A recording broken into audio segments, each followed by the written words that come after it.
95% of businesses in San Diego are considered small businesses. So if you're an owner of one of them, there's a way to bring in some more revenue. You can place a bid on a government contract. How do you do that?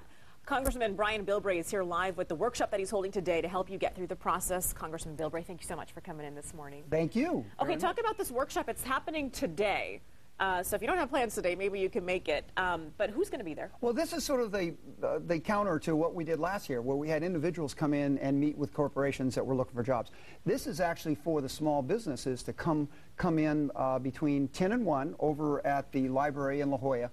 And you'll have everybody from Camp Pendleton, you will have Spa Wars, you'll have General Atomic, you have all of these government operations and also businesses that work with the government to show you how to put out bids, what's possible, how to make proposals, and how to get into the system. And it's allow the little guy the chance to participate in a process that all too often just the big guys get into. And let me point out, this issue of getting the little guy involved is not just about creating jobs, which is the little guy's the big job generator, but it's also a way to keep the system honest. When you got the little guy competing against big guys, it makes sure the taxpayer gets the best bang for the buck. You get the best quality. Absolutely. So this is really important, that participation. Now, I think when people hear the word government contract, a blank slate, their eyes just roll back. It's such a broad term. What exactly types of contracts are out there for people in San Diego to take an interest in? Well, people don't realize that the Marine Corps needs laundry services, and they don't understand that there's actually repair things that are going on. You've got right down to who's going to repair the solar panels. You've seen how we're switching over a lot for the street lights at MCRD is going to solar panels. The companies that do that, the electricians that even change the batteries, there's everything down the line. All those things are part of it, right down to who paints the yellow line on the road.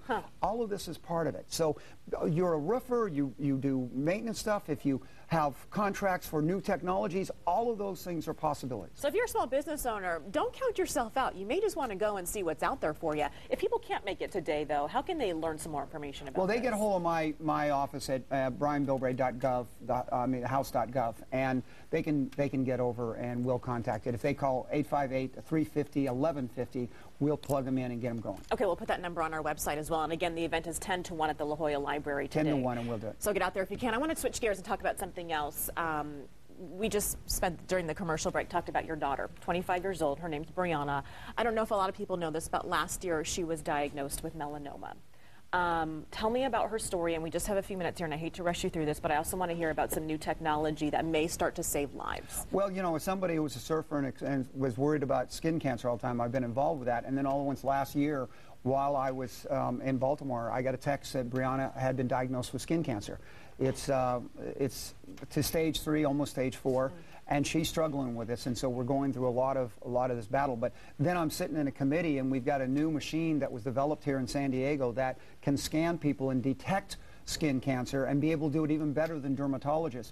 And I raised this of why was the federal government blocking this, and everybody kind of looked around and finally said, well, we think we made a terrible mistake. No kidding. Early detection is absolutely essential, and I'm honored that Brianna and I are going to be recognized today at noon by the the dermatologist, basically because we've tried to raise awareness of the fact that this is something that needs to be done. We need citizens aware of the risk of melanoma, but we also got to get the FDA and the federal government helping to work with people, work with companies that are having these huge breakthroughs. And here's an early detection device. A wand, you said. A wand, and basically it was something a satellite scientist worked up and figured out how to use it to protect lives. And at the time that it's ready to be approved, that the federal government didn't want to allow it to be used by doctors or by the citizenry. But this is why you've got to have those of us in oversight. I'm on the committee that works with FDA, and I said, this is wrong. And they turned around and said, Congressman, you're right, we were wrong, we're going to change. What I'm worried about is how many other products out there that could be saving lives like this one. We need to address that. And I hate to do this to you, but we're flat out of time. Will you please come back and talk more about this? Absolutely, fantastic. Okay, because it affects a lot of people here. We're coming right back.